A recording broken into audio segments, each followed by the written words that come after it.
The radio that shouldn't have worked. Samir lived in a small rented apartment on the outskirts of the city. He had recently moved there for work, and his new place was old, creaky, and filled with leftover furniture from the previous tenant. Among the dusty chairs, broken clock, and cracked mirror was an old wooden radio, sitting silently in the corner. Its dial was rusted, and its wires looked torn. It hadn't worked in years, or so he thought. One rainy night, during a power outage, the apartment was in complete darkness. Samir lit a candle and sat quietly, trying to scroll on his phone, but the battery was nearly dead. Suddenly, click, the old radio switched on by itself. Static filled the room. Then, slowly, a voice broke through.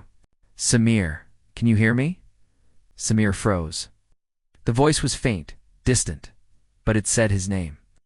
Night after night, whenever the power went out, the radio came alive. Sometimes it whispered his name.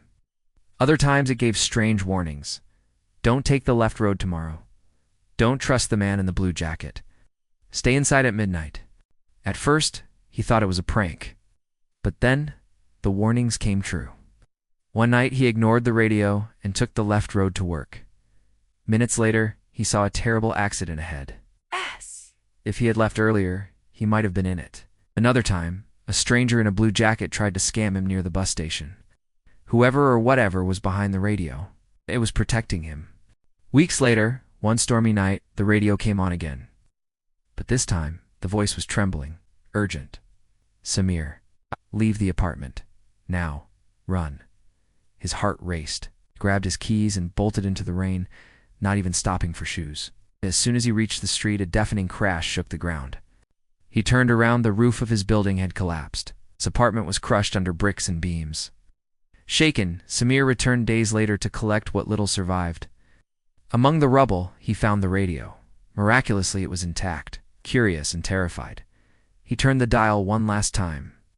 Through the static, a final message came. "I saved you. Because once, no one saved me." Then the radio went silent forever. Moral: sometimes warnings come from voices we're not meant to hear. And sometimes those voices have lived our fate before us.